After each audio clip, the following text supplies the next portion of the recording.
companies raise competitive debt financing to undertake green, gender, social, and other sustainability-themed investments. The investors are waiting for you. And we welcome all businesses and entrepreneurs to take advantage of this segment of our market. Finally, the GSE was designated last year as a United Nations Sustainable Stock Exchange. We are proud to have joined a network of securities exchanges across the world committed to promoting sustainable development. Indeed, we are on a journey to live our acronym, GSE, GSE, which is ESG backwards. The GSE is ESG. We are for sustainable and profitable business and economic development. Ladies and gentlemen, while the potential for ESG considerations is undeniable, I must also acknowledge the challenges that lie ahead. We need to enhance data availability, standardize reporting requirements, and undertake extensive capacity building of owners, directors, and staff of operators in the packaging industry and other industries. Additionally, we need to foster collaboration among stakeholders. The integration of ESG considerations requires active engagement from investors, businesses, consumers, researchers, and governments. Collaboration facilitates the exchange of ideas, encourages innovation, and accelerates the development of sustainable solutions. And here, I must commend the leadership of KPMG, Afroset Montgomery, and their partners for convening ProPub Ghana to 2023, and especially today's conversation, which is aimed at driving innovation and sustainable development across the packaging, printing, processing, and plastics industry. In conclusion, let us all embrace the transformative power of ESG considerations and seize the opportunities it presents.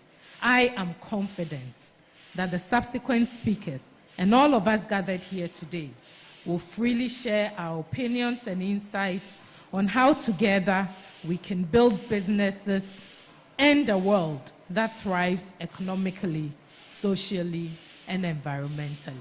Thank you.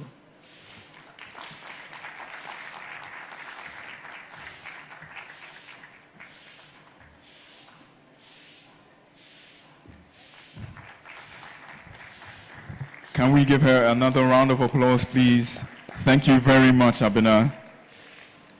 And like she said in her speech, which is something worth noting, that it is no longer about what we do, but the people we interact with. So even as we're here, let's remember to interact, find solutions together, and actually work towards them. Once again, one more round of applause for Abena. Thank you very much.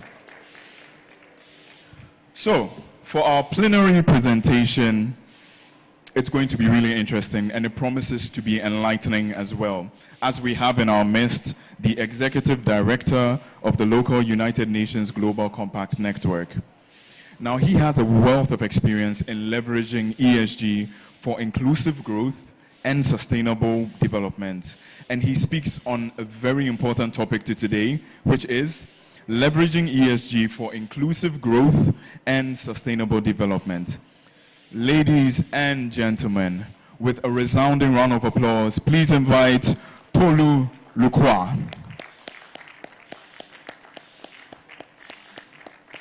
Let's keep that hand going as he comes forward. Thank you very much for being here, Tolu.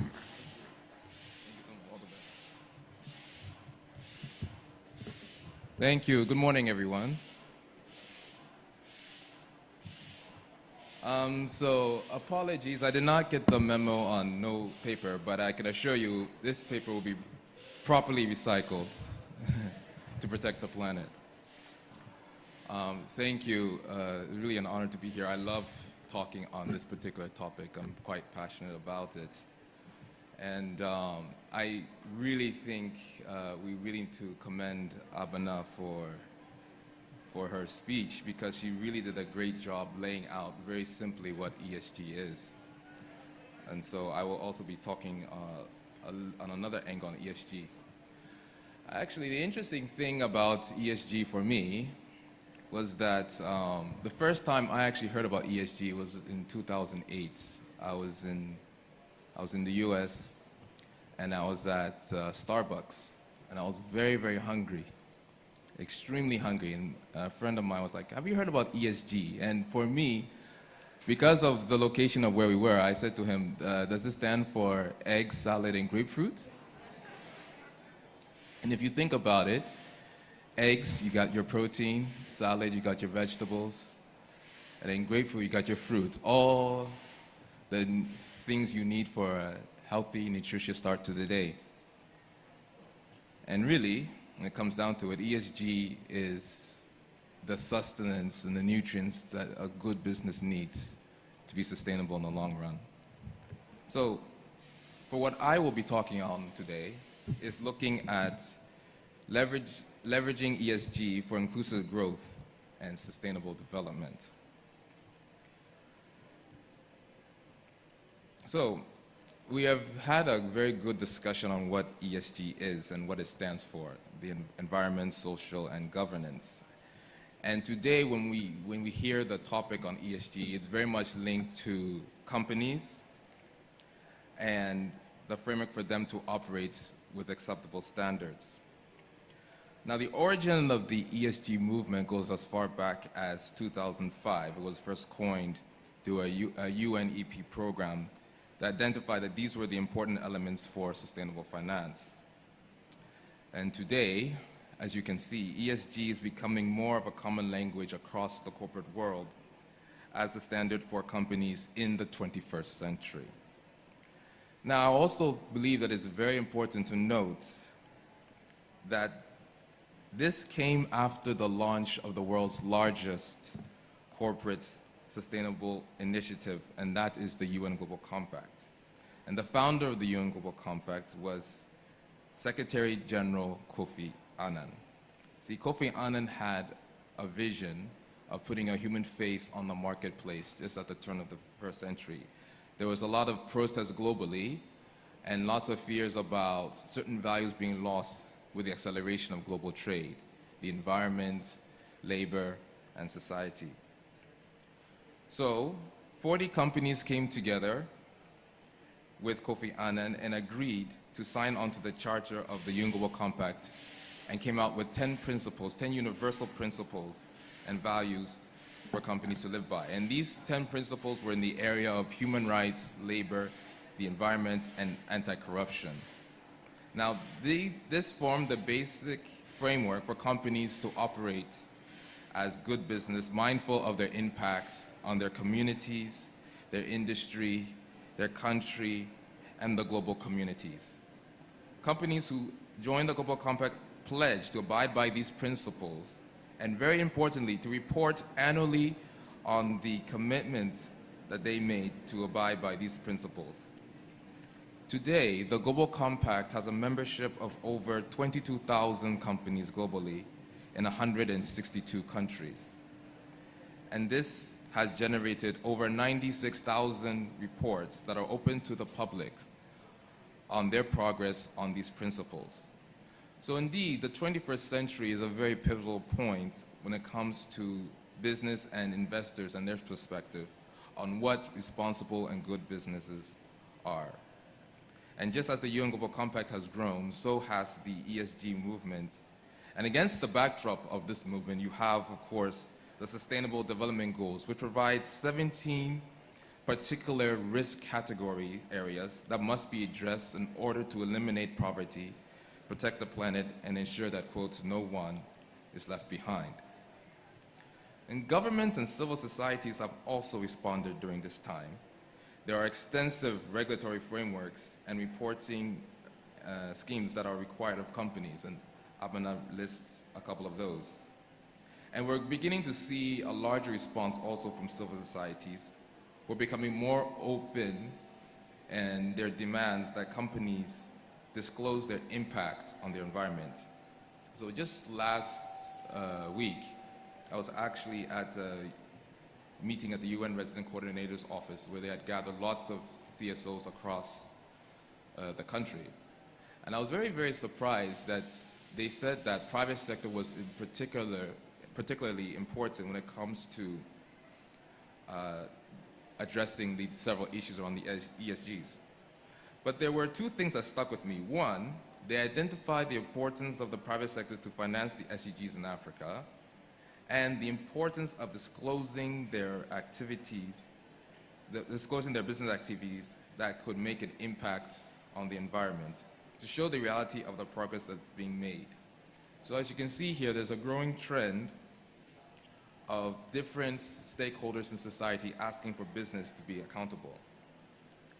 And then we have other governments and affiliate institutions who have been making requirements of disclosure of ESG-linked reports. So the EU in particular, has the Corporate Sustainability Reporting Directive. And in the US, the Security Exchange Commission now requires ESG-linked disclosures to investors and key stakeholders. And for the first time, China is now working towards putting together a disclosure requirement for all companies along the lines of ESG. Now, I mentioned these particular countries because, or region, considering it's Europe, because some of Ghana's top exports are, in fact, to these countries. So it is important to note that the regulatory framework around ESG is growing globally and will be absolutely necessary for all companies to take seriously.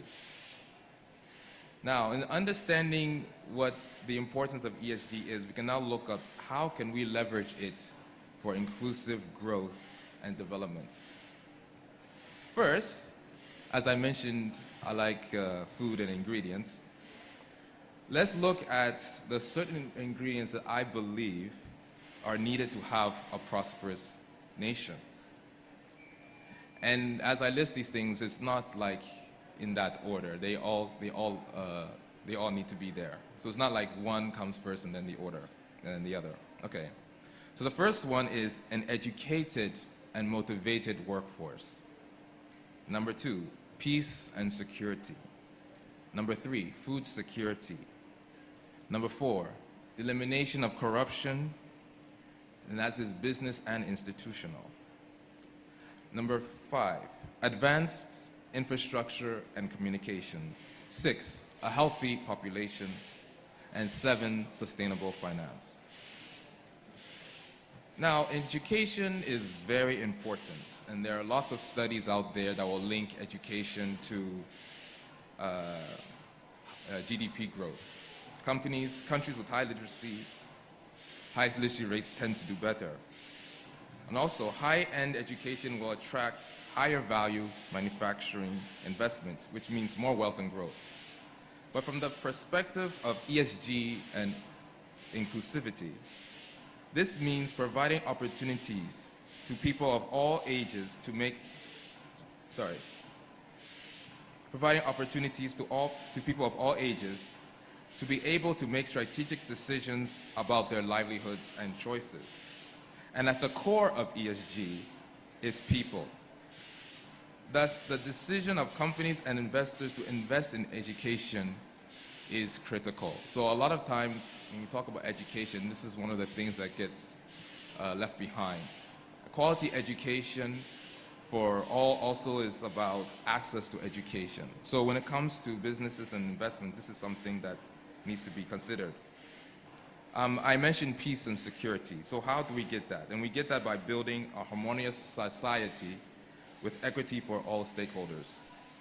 This is linked to good governance both by the public and the private sector working together. So what is the role of ESG? Well, education is also part of it, but you also need livelihoods and jobs. And so for the ESG angle, companies must be careful that their activities do not have an adverse effect on the communities that they operate. And this one is, of course, a tricky one. In some areas is even difficult to avoid. Last week, there was the Maiden Blue Economy Summit, and a lot of the issues were touched upon. Plastic was a very, very big one. Plastic choking up the communities plastic choking up our waterways, and even our pipelines have struggled with the plastic issue. One particular area that I thought was very interesting was offshore oil companies.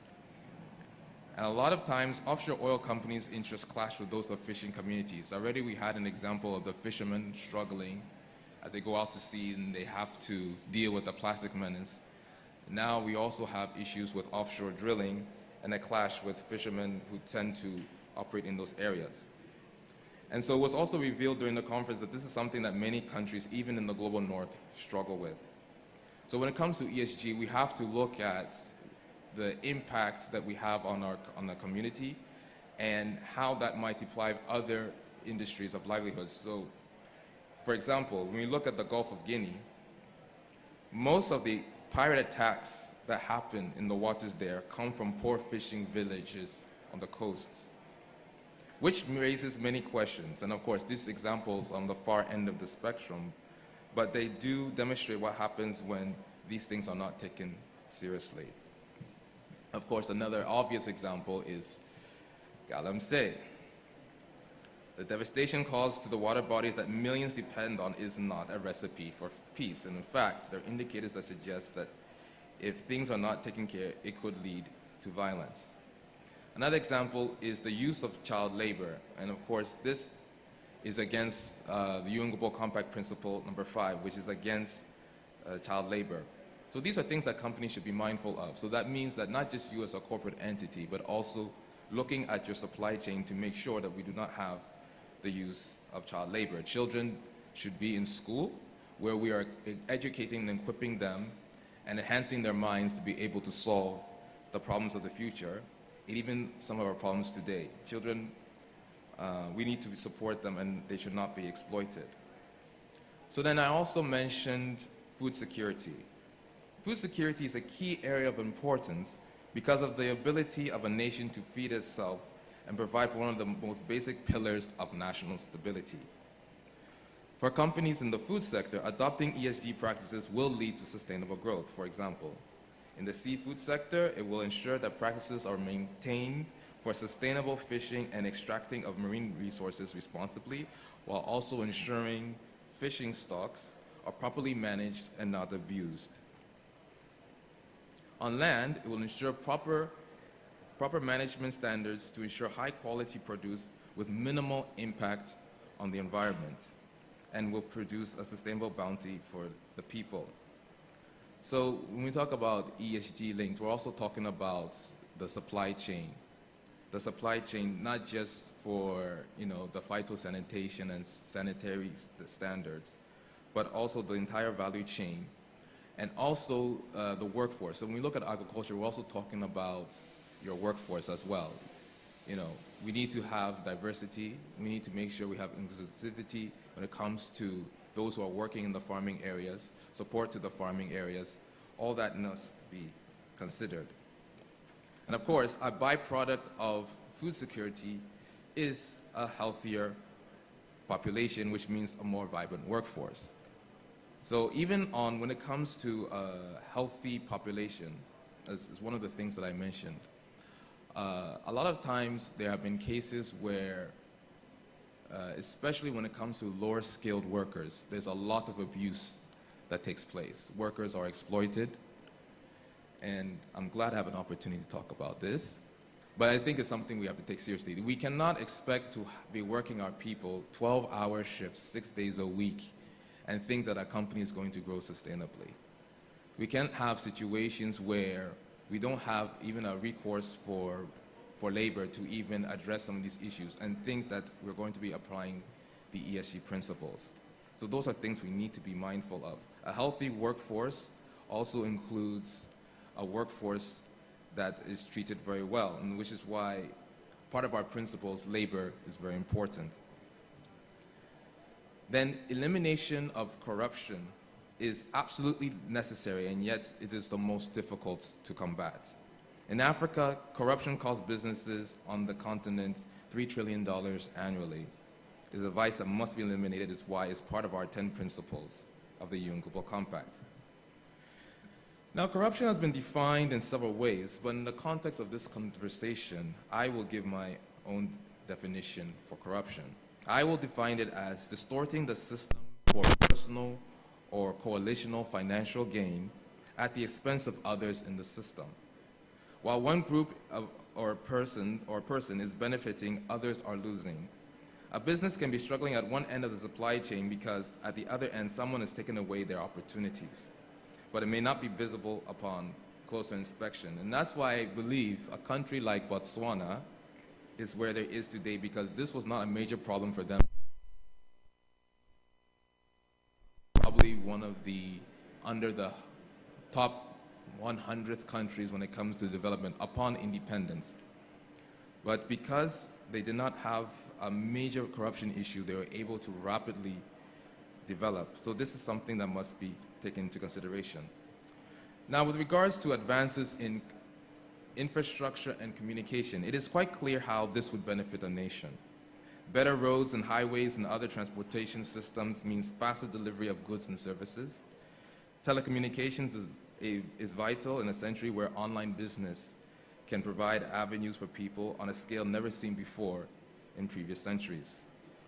The internet provides access to communities with an unlimited amount of information that they can exploit for their advantage. Most importantly, it is a key tool in ensuring inclusivity for minority groups, granting financial access to SMEs and micro businesses. An ESG framework will help companies utilize communications responsibly and sustainably.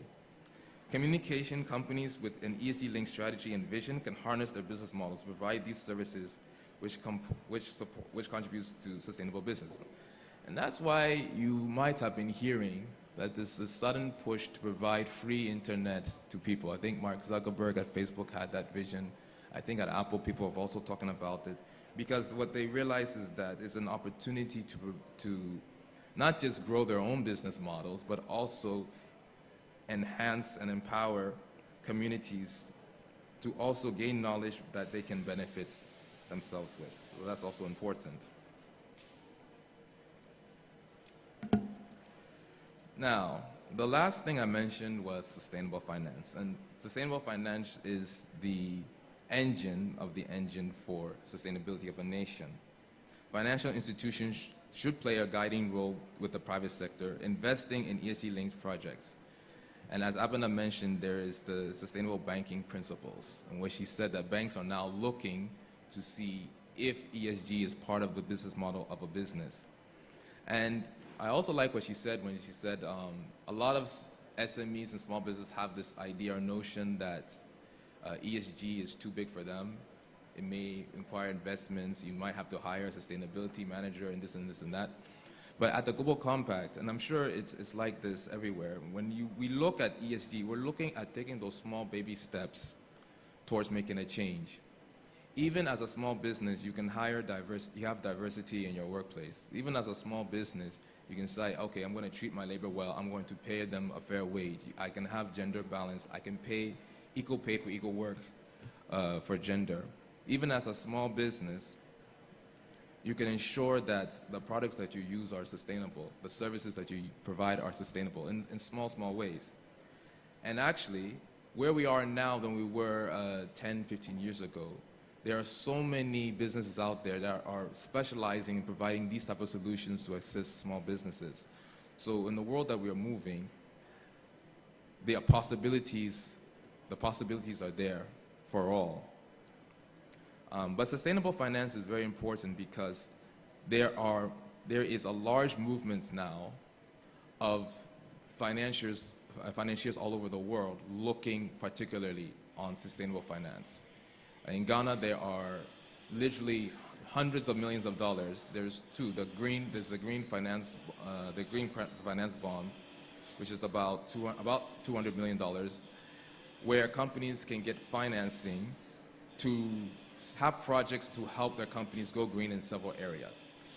And then globally, the UN Global Compact has the CFO Action Platform, which is a platform that enables CFOs to come together to discuss strategies on investing on sustainable finance. So globally, the movement is there, and locally we have something as well. Okay. So in conclusion, ESG is an important framework not just for companies to eliminate risks from their operations, nor as a guideline just to align with regulatory requirements, but it is also an opportunity for the private sector to spearhead development in a sustainable way within the vision of the UN Sustainable Development Goals and the aspirations of the people. So definitely, you can talk to me, you can talk to Abana and others who are here if you're a company looking to start your journey for sustainability, how to get going and how to start. But what I would like to leave you with is that if you apply these principles, you apply the principle of the Global Compact, you apply the ESG, you will get the nutrients for your company to be strong, healthy, and sustainable into the future. Thank you for your attention.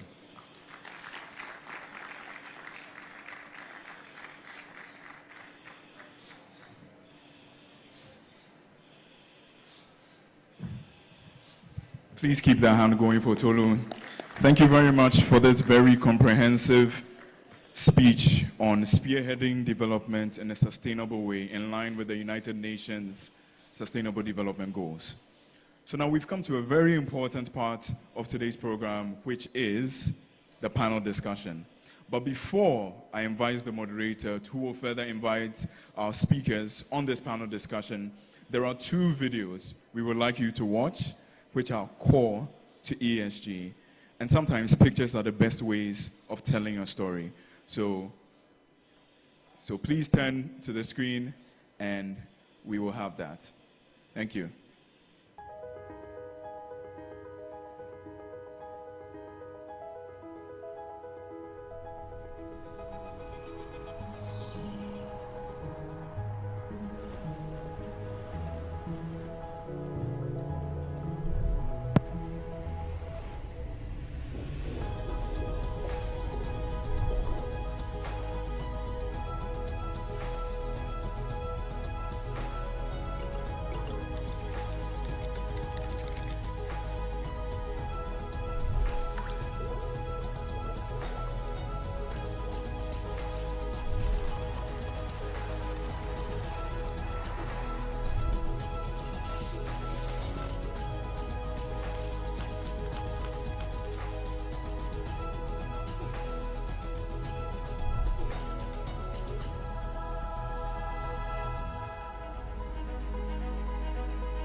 All right, ladies and gentlemen, thank you, and I hope it's insightful as well. So, I would like to introduce our moderator for today's panel discussion. He is a senior manager at KPMG Ghana, and he is at the heart of our ESG team as well. With a round of applause, please welcome Gordon Dade.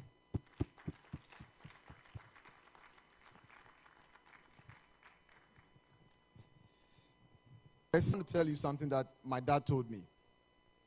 Growing up, I always thought that my dad was a very wise person, and he was, and I'm sure yours too. But I also realized that many of us seem to, as I tell my friends what my dad told me, it appears their dad also told them the same thing. So I asked myself, do our dads go to the same school or converse somewhere and agree? So one thing he told me was that you can never drink enough water to prepare for the Hamatan. And then another time he said, if you never travel to another person's house, you always think your mother's food is the best meal. I'm sure your dad, your mom told you the same thing. So I just keep wondering, did they go to the same school where they learn all this? But I'm happy that we are all here today to have the discussion. Put your hands together for yourself once again. Today we are privileged to have in our midst very important personalities in the area of ESG. And we are going to learn a lot from them. But when Abna was speaking, I was very happy to hear that the GSE, when you look at it, is actually ESG. And I asked myself, how do we ensure that all of us have some ESG in our DNA or in whatever we do? I'm happy to see that even KPMG, the G itself is ESG. And so if you're a company here and you don't have G somewhere, you must make sure that the ESG goes through your DNA as a company. Then, whilst Tolu was also speaking, he also said ESG, the E is the egg, the G is, the S is salad, and the G is the grapes. So it means that even for him, whatever he eats every day is ESG. Put your hands together for Tolu. So I'm sure very soon we'll start having children that will have ESG in their names. ESG Kwabna, ESG Kofi. Now, to help me with